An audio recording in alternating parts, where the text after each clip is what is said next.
Prospect House Media. And now, prepare yourself for the only weekly podcast you won't want to miss. Welcome to the Meritocracy Show with Troy Edgar, live from our studios in Los Angeles and Washington, D.C.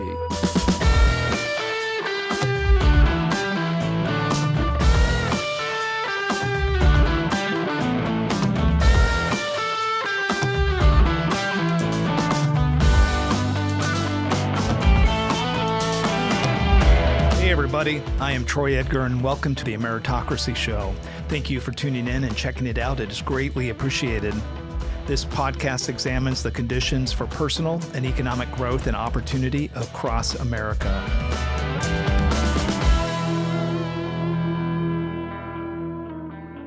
This week, I took the show on the road to Huntsville, Alabama, and met with Becky Hurt, Vice President of Administration for YKTA, a $1.6 billion joint venture of Toyota and Mazda.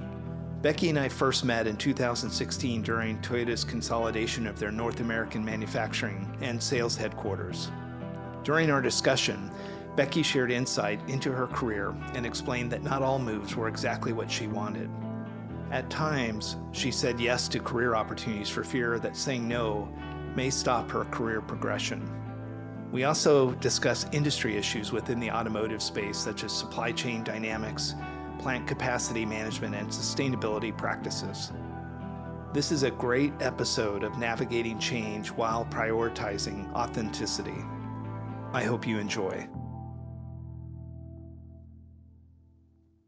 Good evening, Becky. How you doing? Doing great. So good to see you. Good to see you too. I know it's been a year, so it's great to catch up again. Yeah, it's funny as we get older how fast a year goes by. Very true. Yeah. Very true. So we're in Huntsville, Alabama. We're back in the stomping grounds, and I'm doing another remote show, and I was just really looking forward to getting the opportunity of talking with you and getting caught up. So thank you again just for being on the show. Really Absolutely. appreciate it.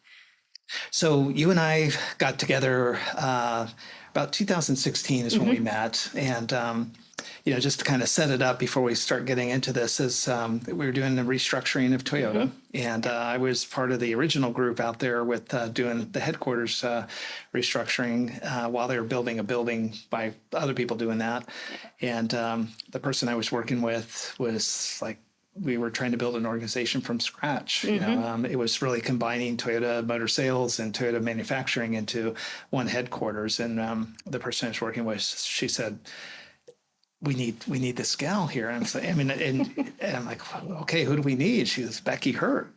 And so she was describing all of the stuff that you had done. And so I was sitting back going, so there was probably a month period, and she was going back and forth and having discussions with you of whether you were going to make that. And I think at that point you were in Huntsville. Yeah, you were here in Huntsville. Here. Yeah, because I know between Huntsville and Mississippi. We'll talk about that in a few minutes. But then I was on the receiving end of that, and you came out there and we worked together for quite a few years.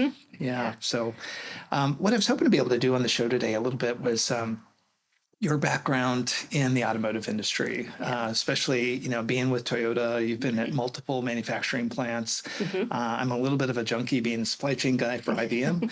But I've always, been working with different companies within the supply chain side. But it was interesting when you and I worked together, I was doing a lot of work in the administrative or the sales accounting side. But, when I really started to work with you, it was a lot around the manufacturing side and trying to bring that knowledge into Toyota's main headquarters there. Yeah. So, and also it was interesting as you came in, you kind of stepped out of a hardcore finance function and more into a shared services, HR, payroll side. And then as you started going, I watched that transition, which really it seemed to go seamless. and then we kind of went a couple different ways as we do. And so I was hoping we'd be able to talk a little bit about your background and really how you were able to make that functional move, and then some of your other big career moves as we go through, if that would be okay. Yeah, absolutely. Looking forward to it. Yeah. So let's start back where in you the beginning. started. So I'll tell on myself a little bit. Sure. So in the beginning, I grew up in Nicholasville, Kentucky, so central Kentucky.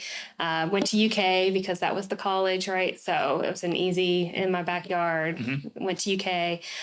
Chose a accounting because accounting, my guidance counselor was like, you can always find a job in accounting. So I went down that path, took a couple classes. It was the right fit. So it's just how my mind works and how I think. So spent my 4 years at UK, got my accounting degree. And then my lack of knowledge of Toyota is how I got my job at Toyota. Wow.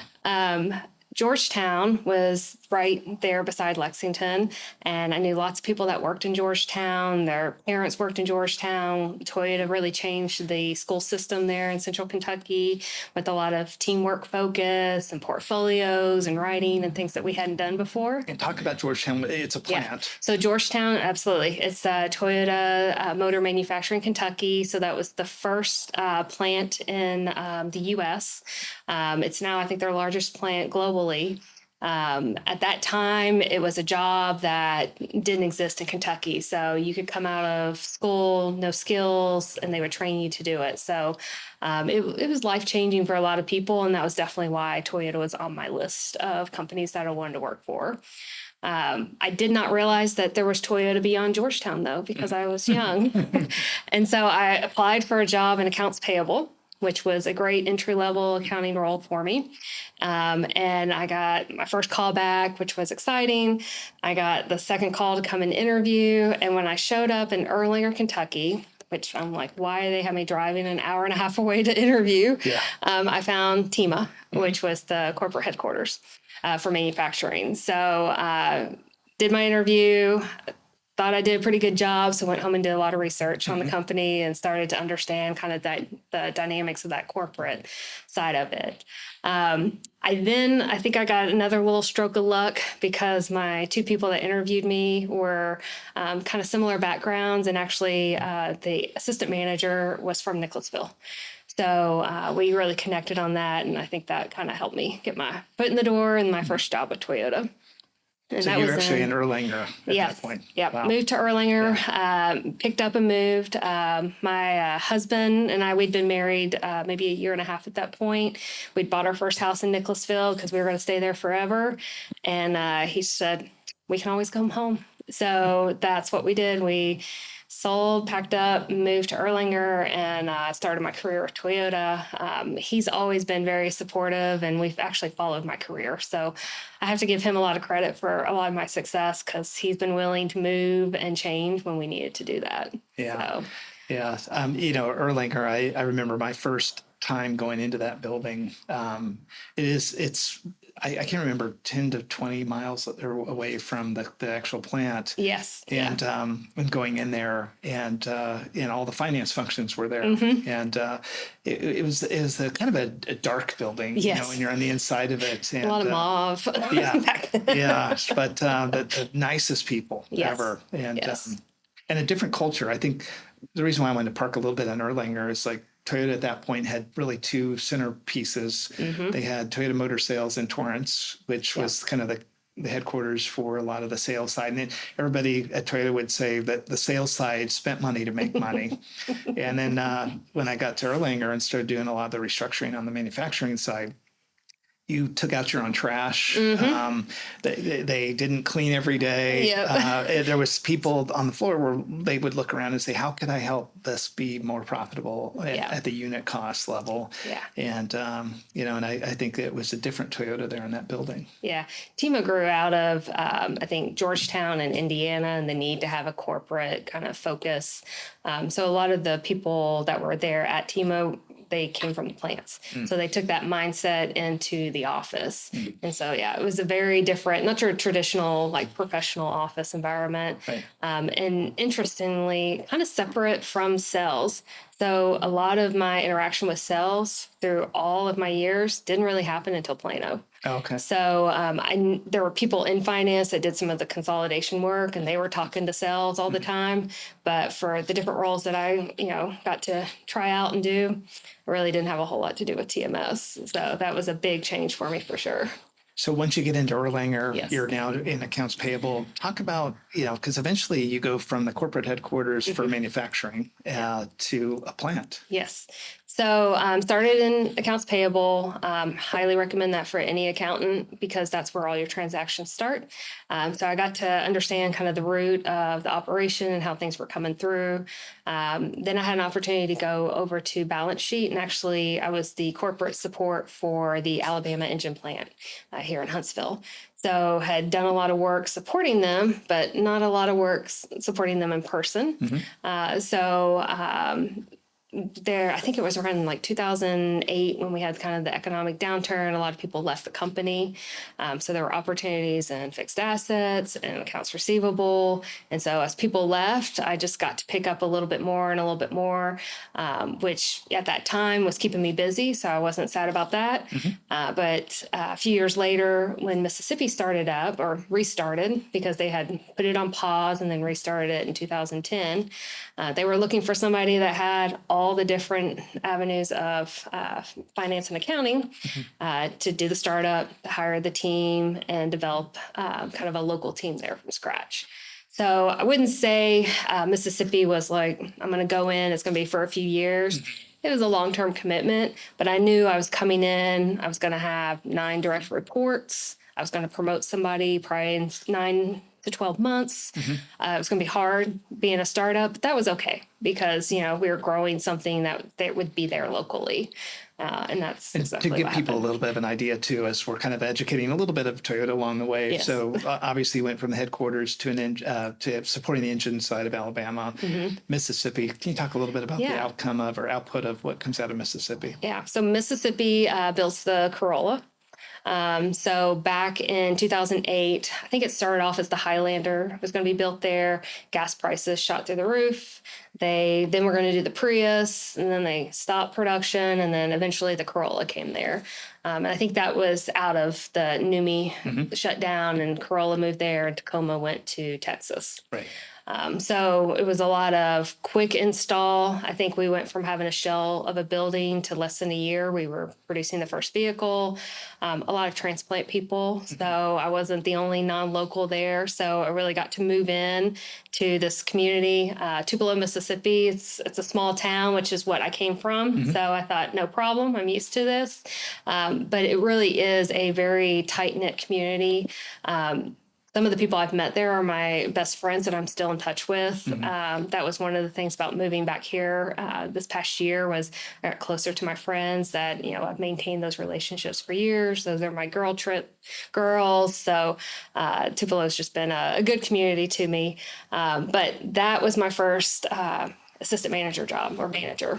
So that's my first leadership, hiring, developing people, firing people, all that good stuff. But we got to set it up from scratch. And so there was a lot of kind of that ownership in it. You would think there's this here's how you start a plant. You open up the book, Toyota's got it all figured out.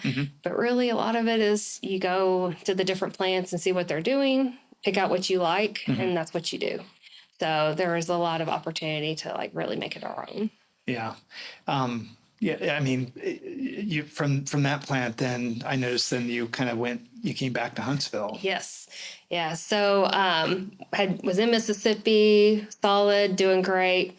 And my manager, and I've always had people, I think, looking out for me. So he sent me over to Huntsville to do some benchmarking and try to help them with some reporting that they were working on, and we'd figured out with Hyperion. And so I'm like, okay, so you come over, spend a few days, do a little training, and interact with the team, and it was great, right? No issues. Go back, and a few weeks later, they were like, there's a manager position open over there. Would you be interested in that? So he knew what he was doing. He was sending me over to kind of give me a little test run. Now I know why all the executives came to meet me while I was there. I'm like, special, just here to train on reporting. Yeah. Oh, that's funny. And I had the same thing with Mississippi. I actually had a coworker who sat across from me that kind of put the bug in the ear to say, have you thought about Mississippi at all? You've got all the skills they're looking for.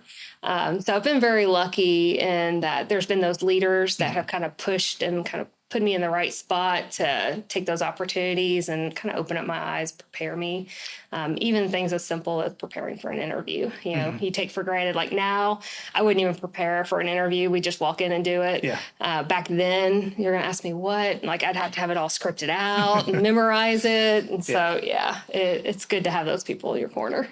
So Becky, so now at this point, you've got headquarters and 2 plants. Before we make the transition to actually where you and I come together in Plano, Yes. Just to kind of grab a little ground for Toyota. So when I came into the Toyota part, I'd been doing work with them since 2003. So around 2014, we hear about Plano. Yeah. It might happen. I've told this story before because it's in the press, but the story kind of got out there accidentally in front of the corporate release of the information.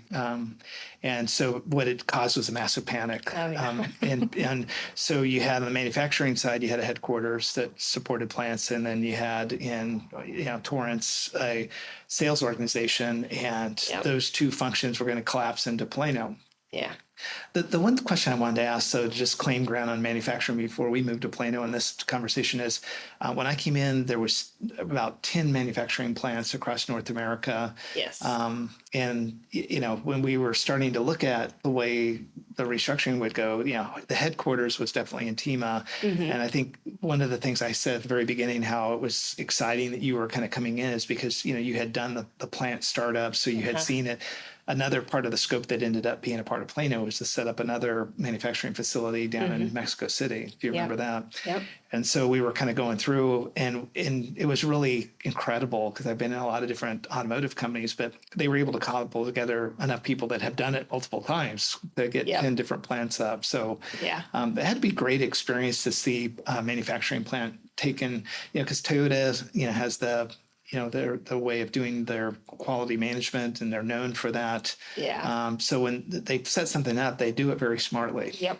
Yeah. And I don't know any thing that before you left, were you a little bit kind of concerned before you go to headquarters, like, oh my God, I'm leaving the manufacturing side, really, when I go to Plano? So when I left corporate and went into my first manufacturing job, we had a meeting on the calendar, and it was to go over some fixed asset stuff. And so we got on the call, and there's nobody from Tema on it. And so I'm like, hey guys, Tema's not on here. What's going on? And they're like, oh no, this is the call before the call with Tema. So we all get our stories straight, and then we call Tema. And, there was a lot of power in that because they were creating the message. They were a united front, and, there's value there. I had no idea that was going on. Now I know. So as I go back to corporate, and I've worked with all those manufacturing groups, those are those relationships that I can pull back to. So when things on the project are going a way they shouldn't go, right, I can pick up the phone and call someone and be like, hey, Paula, Indiana, what's going on? Fill me in. What are we missing here? So that was always, I think, a great asset to have along the way.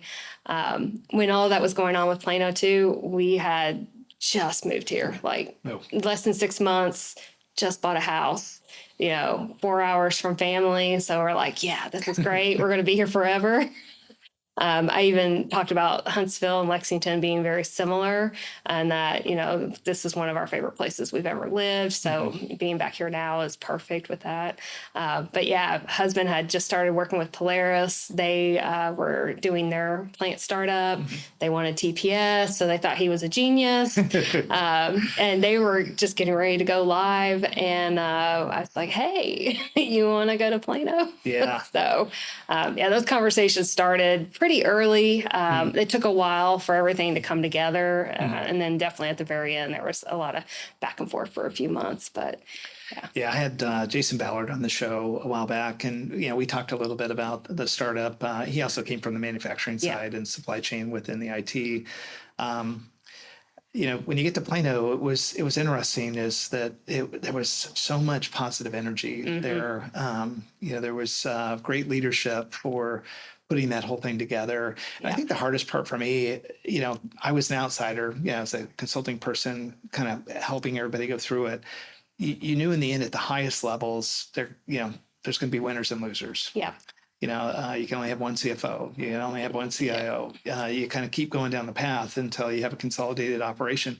But it was really, everybody worked like it was their family. Like we all knew going in, so it wasn't like hard to get people to work together or to be fearful to give up information. Everybody just leaned in. Yeah. And it's something that you would think would be so confrontational and difficult. It was hard, but it wasn't, that everybody had the right mindset. I don't know, if you had that same experience? I did. There were definitely the negative, right? This is uprooting my life and this is unfair. And, for Toyota, that's not something they'd ever done. We take a lot of pride in, always having the job, sustaining employment. So that was definitely, I think, a hard point for people to absorb in. You're right. We had to consolidate a lot, but we also knew a lot of people were getting ready to retire. Yeah. And so there was I think, a good transition with that. Gave people an opportunity to share that information and then move on to what they were going to do next. And there was a path forward for that. So definitely sad to see a lot of people that I'd worked with for years leave. They went on to do other things. So that was great for them. Sometimes it forces those transitions to happen.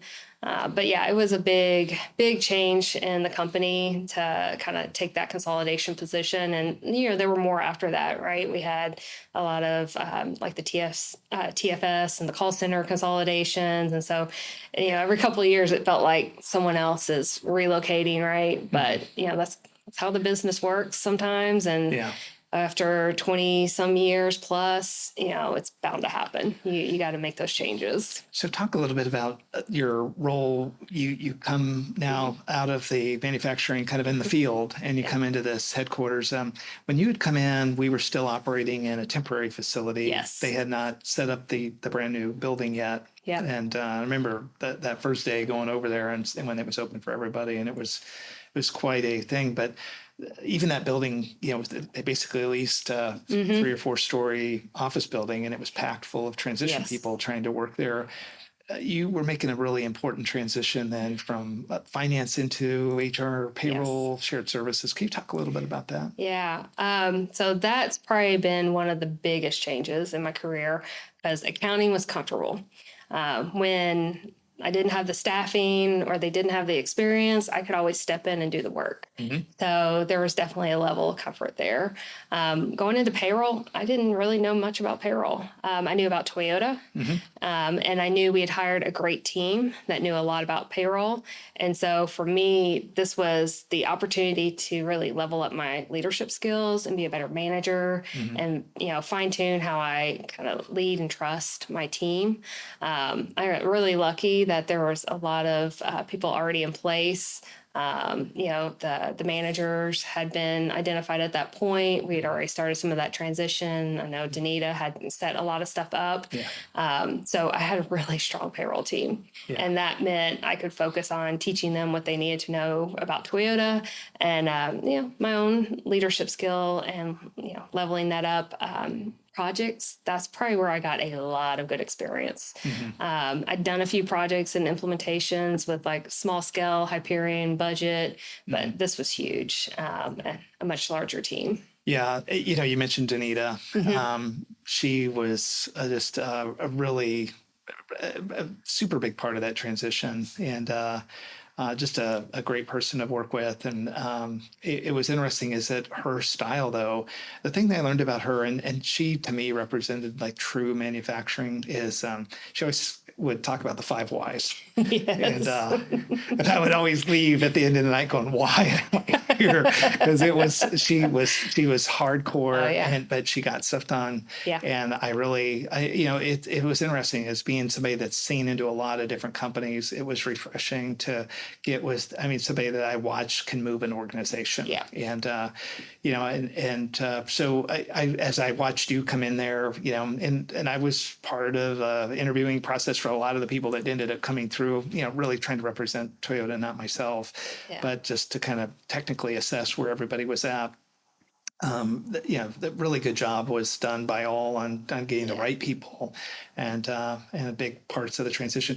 When you got into there, just to kind of cap off, your time, you did, I'm trying to think how many years you ended up. In Plano. I think it was close to 5. Yeah, about 5 years. A little over 4 was in payroll, and then I kind of wrapped up in the benefits and COVID section there at the end. Yeah.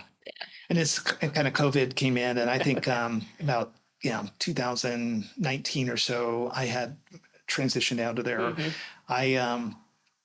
And I'd heard that you had eventually had moved on, and then I found out that I thought you went back to Kentucky. Mm-hmm. So to talk a little bit about that. Yeah. So COVID really changed the dynamic with the work from home, kind of that separation from the company. I won't say it made it easy to make a transition, but it was definitely time, point in my life. Coming back to Kentucky was important then. So we made the transition back and actually left Toyota and went to a startup company. Startup that had a lot of great ideas and really wanted to focus in on food sustainability and growth. It gave me a great opportunity to grow as a leader too. It was my first executive level job. But I also did a lot of hard work. There was the hard work of leaving Texas. I built some great relationships there, some great friends, loved my community that I was in. So that was a hard change. But like my husband said in the beginning, we can always go back home. And it was time to go back home. Worked with my parents on a few things. I was back close, within 5 minutes of them and, taking care of some stuff. But my next job was App Harvest, and that was the startup that, it was already in the works, probably for two years at that point. So when I came in, there was a lot of transition happening with the company. A lot of hard financial decisions were being made.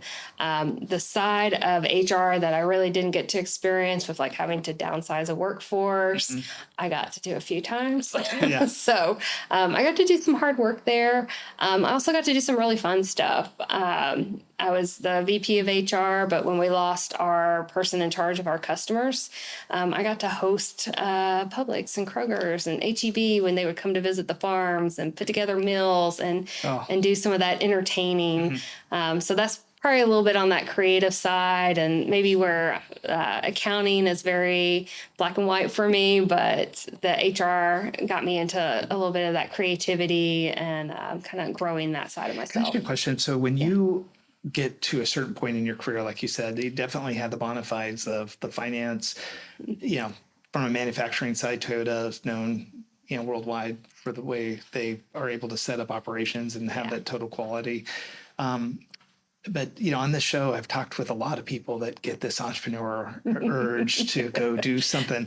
And, something that I've been trying to do on the show, too, is to have people embrace that. I've done a lot of different companies and I think if that's something in your heart and you got to do it, I think this part about your story that I loved when I found out and then I talked to you was, you almost felt like you were really empowering yourself. Yeah. And I was just curious, like from an entrepreneurial perspective, you had to unleash that.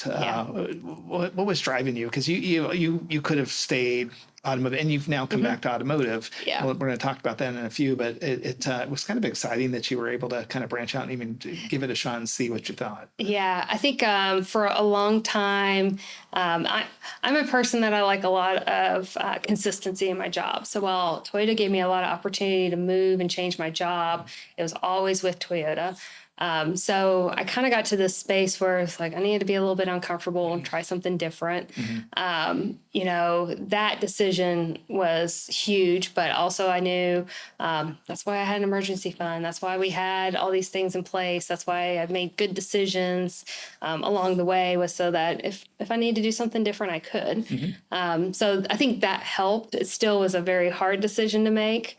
I think with transitioning to App Harvest, it looked fun and really creative, and then it wasn't structured. And I was like, oh no, I like my structure. I like operations. Even if you go to all the different plants in Toyota, they all speak the same language. So, yeah, that was definitely a realization that I was like, oh, yeah, I do kind of miss this. And I was really lucky to have an opportunity to come back into automotive. I had a previous relationship with someone I'd worked with in the Mississippi plant, and she was the head of HR there. And she was at a company and getting ready to retire, and that made a great opportunity. She's from Central Kentucky, so she knew what was going on with my current employer. So she reached out and just said, "Hey, any chance you're ready to come back to automotive?" and I was.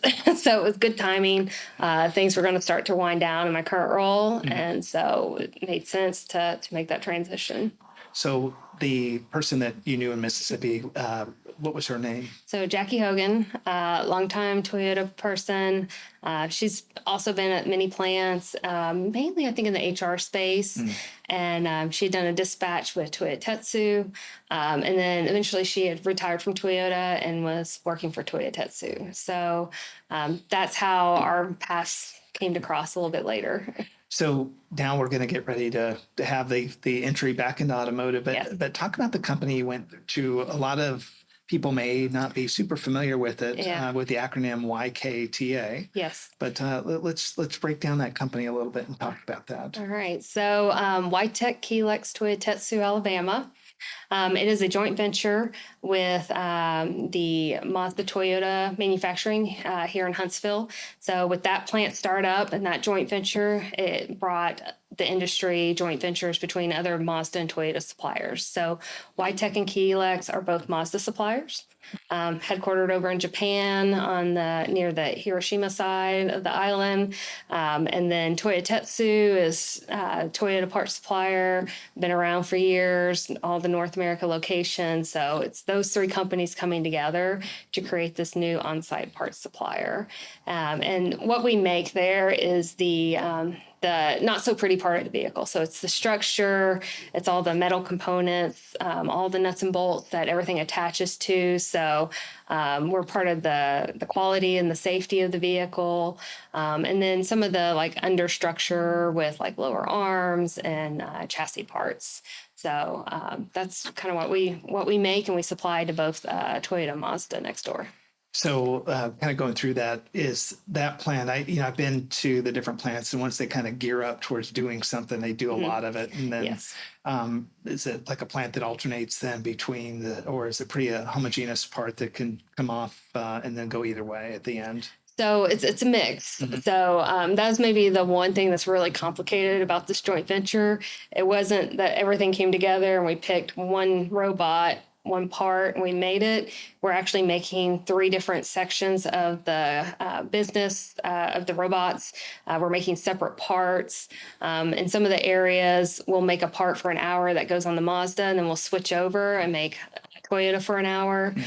So there's a lot of just in time because we are putting the parts on the racks and opening the garage door, and it goes straight to body weld next door. So you're talking somewhere between 2 and 4 hours worth of parts at any given time. So we are tied to the hip with what they've got going on. If something goes down, then we sometimes have to sit and wait.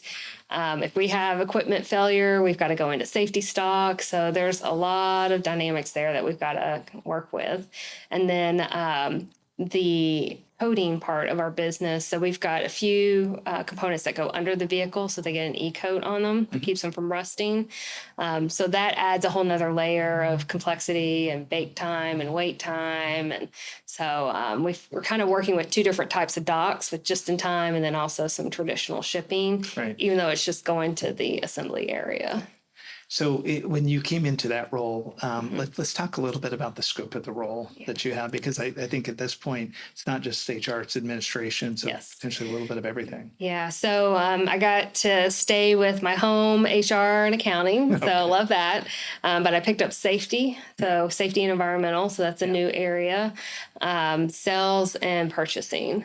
So all of them in some way, safety and HR tie together a lot with some of the work you do around like workplace injuries and OSHA. And then sales, purchasing, and accounting, it kind of all ties together with inventory, sales revenue. So it's kind of like payroll. It wasn't such a foreign concept because, I booked the payroll entries and I understood the transactions and what was happening behind the scenes. I just didn't know how they all got there. Right. So this has been, I think, a good opportunity to put all those components together. And then since we are a small company, tied very closely to manufacturing and production control and all of those areas. So there's not a wall to say I can't get into those areas, but I'm definitely able to tap into my manufacturing experience for this role. Within the automotive industry, you and I joke a little bit about this. So, like Hyundai, for example, very similar, I'll call it vertical manufacturing, vertical integration of their manufacturing base. So, different parts of the company do different things, and then you kind of get to the end of the final assembly, and then it comes over. Had you seen a lot of joint ventures like this with Toyota before, or in this industry, or this specific Huntsville location? Yeah. There was the NUMMI joint venture with GM that Toyota had. And I think about the time that was sunsetting is when I was familiar with it. A lot of separation, though. With this joint venture, while we've got for us, we've got the three parent companies, so we're trying to do things together. But, for Mazda, this is their first manufacturing in the U.S. So they've been in Mexico, but this is first for U.S. So there's definitely this learning curve of, looking and seeing what's happening. Simple things like Toyota's got that QPC in the container down to an art. So it's always going to go to the vehicle exactly the way it needs to go with the right quantity. Whereas sometimes Mazda will have like 100 of this part and 8 of this part, right? And so that doesn't really line up. But I think they're learning from Toyota. They're learning the TPS side. And then, Mazda's got excellent quality. So I think there's some pieces there that's going to go back the other way. It's interesting because we're building two very similar vehicles, but they have a lot of difference in their parts and how they develop that R&D side, the tooling design. So everything's, still very unique to those companies. I think 10 years down the road, we'll see a lot of mingling and some common space there. But it's much like some other joint ventures with Toyota, like the Venza came out of the Subaru Toyota, where they were building Camrys up in West Lafayette, Indiana. And then we got the Venza out of the design team. So I think same thing with the Supra, I think BMW, that was the chassis they built that off of. So it's interesting with the Japanese automotive because they share and they want to like help each other and, make it better for everyone. So there's good opportunities with that. It's interesting. So you talk about the NUMMI GM Toyota.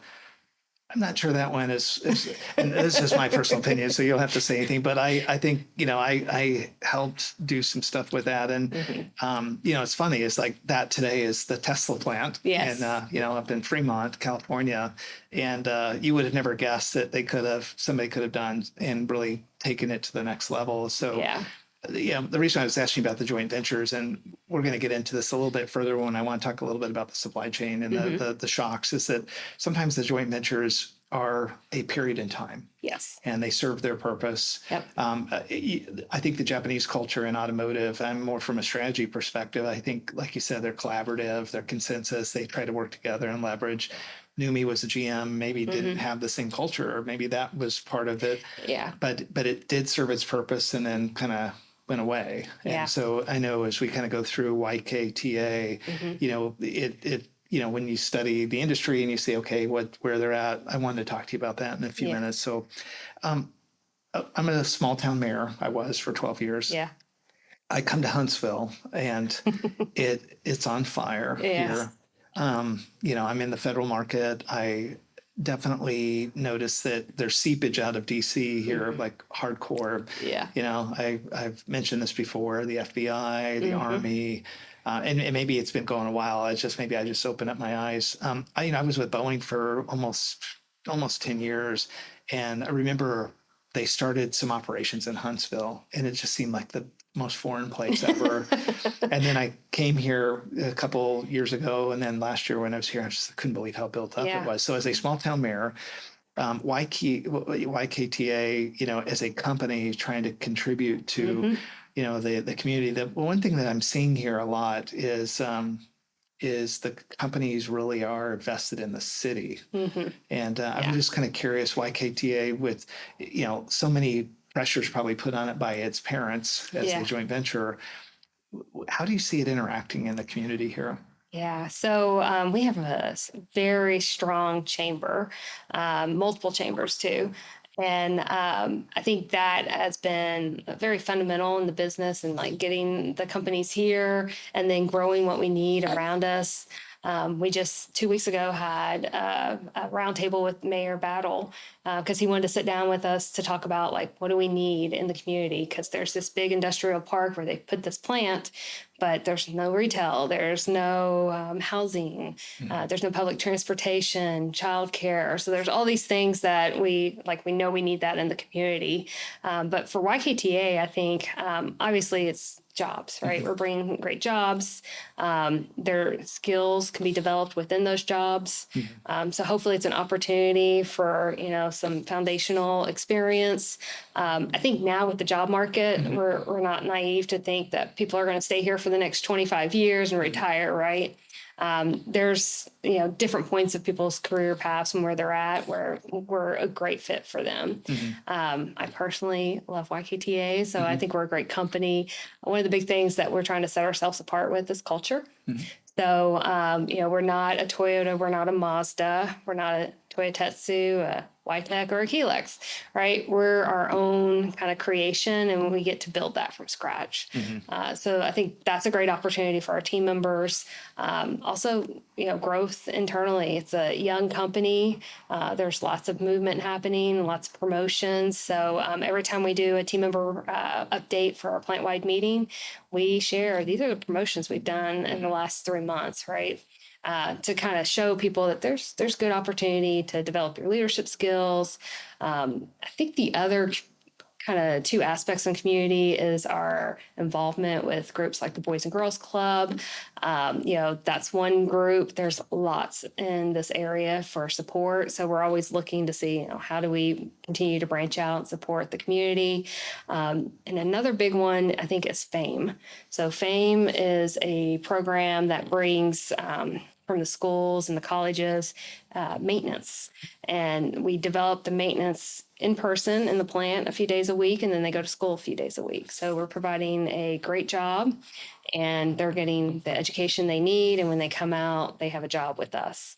That program's been growing. So we've been very lucky that just about everyone that's come into the program has stayed with us, taken on full-time jobs, and continue to develop those skills. We've had a couple internal candidates. So we've had team members move out of production and go into that program and get the skills developed. So that's great. But, maintenance is a big gap for many companies. So for us, we have stamping, we have weld, we have e-coat, die maintenance. So, every part we make's got a different die and it's got to be repaired. So for us in this community, that's really important that we grow those skills. We need it, but also NTM needs it, and other suppliers around us need it.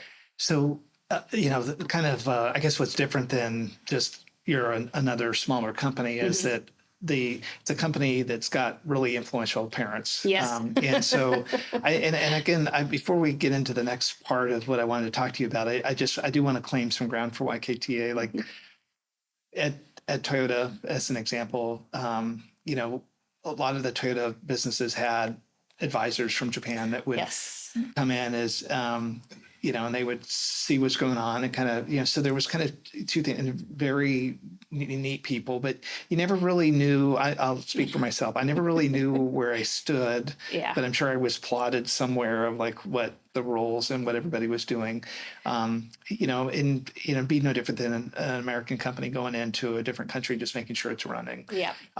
But so YKTA, I know, still its origins is in Japan. And I know just recently you kind of had an opportunity, and I was just without getting into details or specifics, just your insights of going over to Japan and, really representing this here to the joint ventures, to the people that are kind of funding it. What observations did you have and the connections of, this is a lot bigger than it really seems on the surface? Yeah. So if you go back to Japan with parent companies, on the Toyota Tetsu side, Toyota Ironworks, it all rolls up to TMC, right? Toyota Motors Corporation. Yes. Yeah. So, there's all these connections with the companies and how it all works together. One of the things that I actually missed when I was in corporate was the Japanese supporters. In manufacturing, it's very common, in accounting, I had a treasurer who was Japanese and we were a partnership, right? That's so common, and it's to teach us and to help kind of guide where we want the business to go, to get the support we need.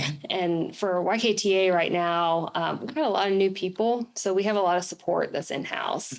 But, with each year, the support's got to get less. We've got to be more independent, grow it here locally. Will we always have a Japanese president? Probably. That's kind of one of the fundamentals of the tier one supplier is there's the Japanese presence. Do I hope someday that we won't and there'll be an American president just like Toyota has changed over the years? Absolutely. I think there's opportunity to get there, but it may be 20, 25 years down the road. Sure. So everything we do has got to be more self-sufficient and sustain that and continue the growth and, show the parent companies like, we've got this understanding. We know what we're doing.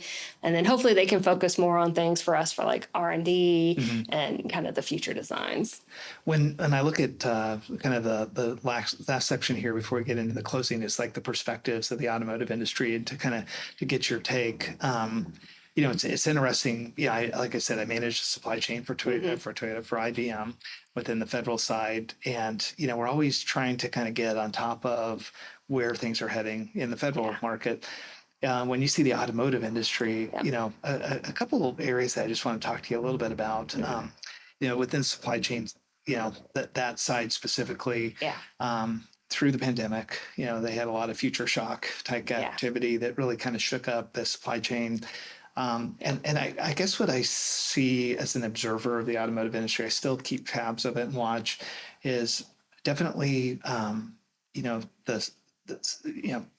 the components, the pieces, all of the, especially chip-based activity, but something's becoming even more is like the focus on batteries and alternative, not so much maybe for your plant, but I know as you kind of see some of the visibility and some of the things that a lot of the supply chain problems, it has supply chain, that shock that we felt during the pandemic. Any observations you had from YKTA? Yeah, I think there's still some shock there, although still in the list of things that are a struggle point. Sometimes, the same staffing issues that we have on a day-to-day basis, that trickles all the way through the system. So if the mill's behind, the steel coil's behind, and then we're shuffling internally between our companies even to try to get the steel where it needs to be so that, sometimes it's not us shutting down, it's another one of the Toyota sites, right? So I think there's going to be that constant turn, I think, until labor kind of settles down a little bit more. I think with other supply chain components, there's going to be something else. If nothing else, hopefully the pandemic has taught us that just in time can only be just in time so much. The semiconductors and the things that they did to try to hedge on that and get ahead of it, still had struggle points. And then if you can't get the parts that you need, then you can't build the volume. So the worst thing that we can be in is a position where the consumers are demanding our products and we can't get them out there. So there's that constant balance of building enough for the market. Toyota's done a really good job of that over the years where they plan, they know what they're building. There's a system to it. I think Mazda's learning some of that as we're going through this new manufacturing joint venture. But yeah, it changes. You know, I know I drive a CX-50 now, so I've changed teams. Don't tell Toyota. Yeah. I still have a Toyota at home. Yeah. But you know, that vehicle in the summer when I bought that vehicle for my company vehicle, I couldn't find one. And so the market was hot. They were selling.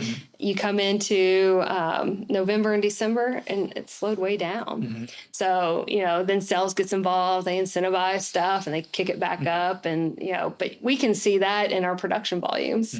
So we'll go from a 6-month forecast that says we're going to work every Saturday to, nope, just kidding. We're 8 hours for the next few weeks. Wow. And then it'll come back, right? So the market will adjust again. We'll come out of the December sales. It's a new year. Everyone resets, and then it starts to come back up through the summer. So automotive has a really kind of steady, there's highs and lows, but you kind of know what the market's going to do. What about plant capacity? Oh, yeah. Because kind of a couple of things. I remember at corporate, you know, they would look and see how many cars just in total they needed to kind of manufacture in a year. And then it was like they would try to balance what they could do in the plants versus what they might have to import from out of country. Yeah.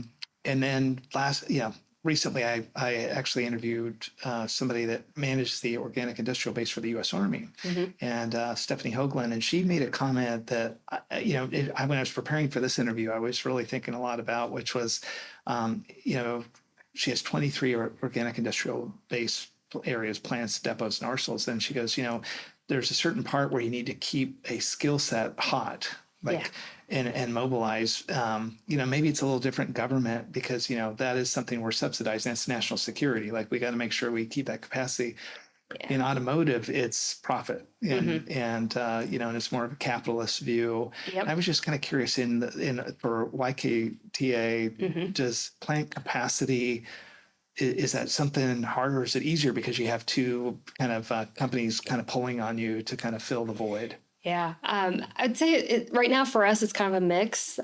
So we haven't reached full capacity yet. So we still have some growth opportunities.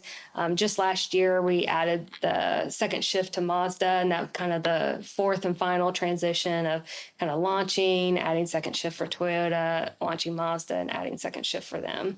Now it's testing the systems, right? How fast can they run? Can we get our efficiency rates up high enough? Can the supply chain hold it? Do we have enough space in the yard to hold the cars we're building, right? Yeah. So you're constantly trying to balance that. I think, from like profit and planning, they're always looking at that. What's unique about this site, though, is Toyota's looking through their lens and Mazda's looking through their lens. So Mazda Toyota's joint venture here, the parent companies are still driving capacity and planning and those communications. So in some ways, I went to a tier one supplier and I'm thinking, oh, this is like a single shop in the plant. It's really simple, but I have two parents that I have to listen to, right? Yeah. And so definitely you get different messages, different focus, even down to things like quality and how Toyota looks at quality and how Mazda looks at it. It's different. So there's different negotiations on both sides whenever we go through, quality, sales, capacity numbers, any of those things. So the last item I wanted before the close was sustainability. Yes. So I believe in your organization, you have that responsibility, a big deal in federal right now, sustainability for a lot of different reasons, but talk about it in the context of your company and maybe automotive in general. So as a Toyota supplier, there's a lot of requirements for a tier one. Around sustainability, being certified ISO 14001, carbon emission reduction, We're in this weird spot where we're kind of at our baseline now. So we're starting to really focus on that. But then we're also under NTM. So we're on their site, we're on their property, I'm under their air permit. So it creates some challenges. That's the Mazda side, right? Yes, Yeah. the Mazda side. Yeah. Yeah. So we've got to work together with them, which is great because when they've got projects going on, we're getting pulled into that. There's a good partnership there too, because they're coming over and they're working with us. Actually, all of our power comes through them. So we get an allocation of electricity. So when they start looking at solar power, that's going to impact us in a positive way. TVA has a lot of renewable energy and that we're in that power grid now. So those are things we're looking at. And then longer term, capital investments to reduce, other ways that we can have a positive impact.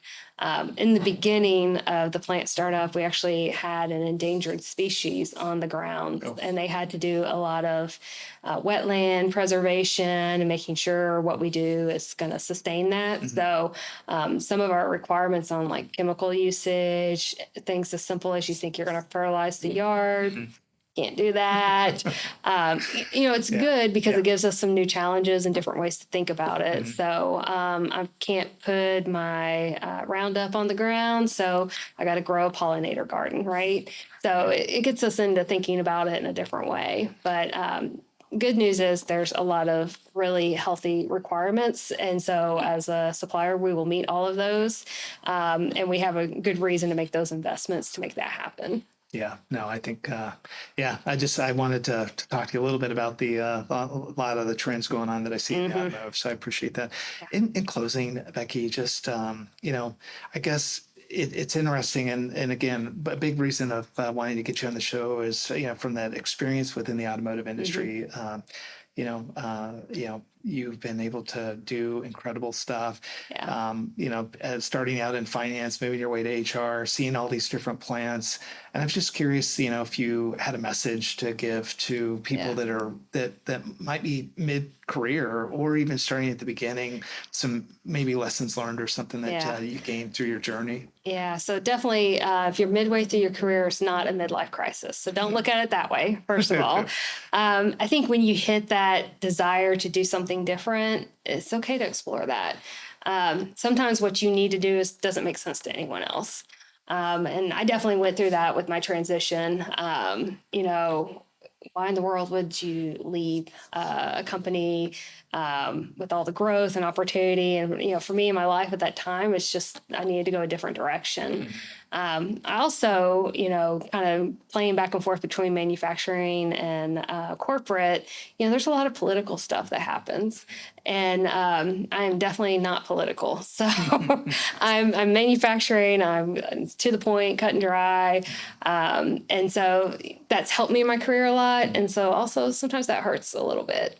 But one of the things that I think I took out of this was that I always have to be me.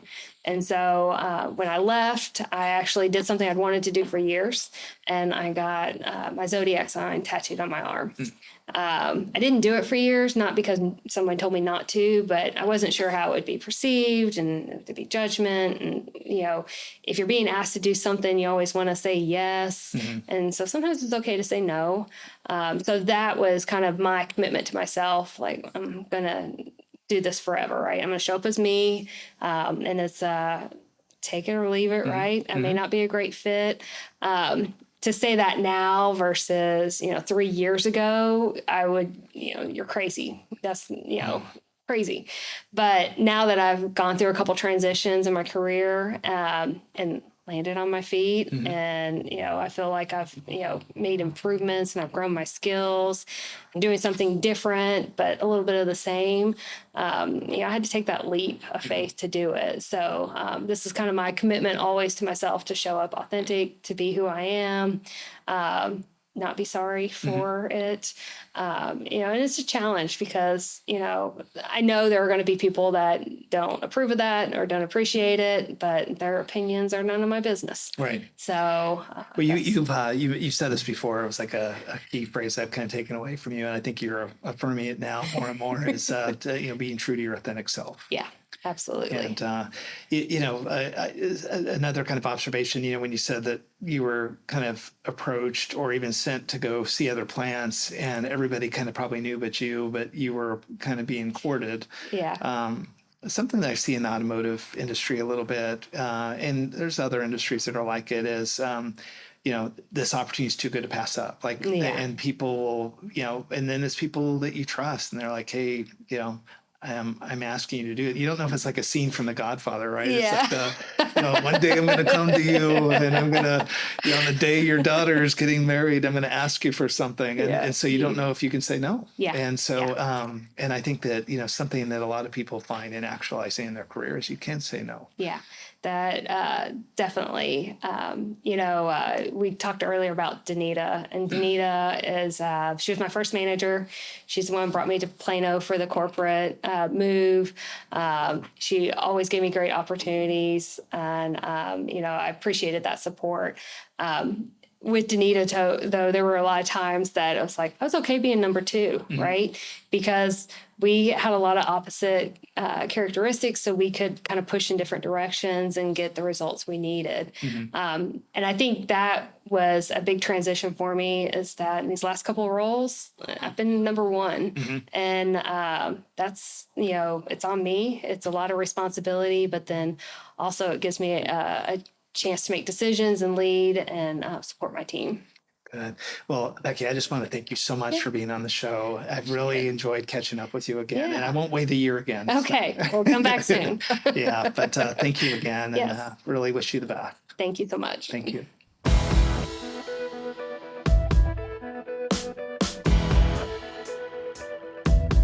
Thanks again for joining me today on the Meritocracy Show.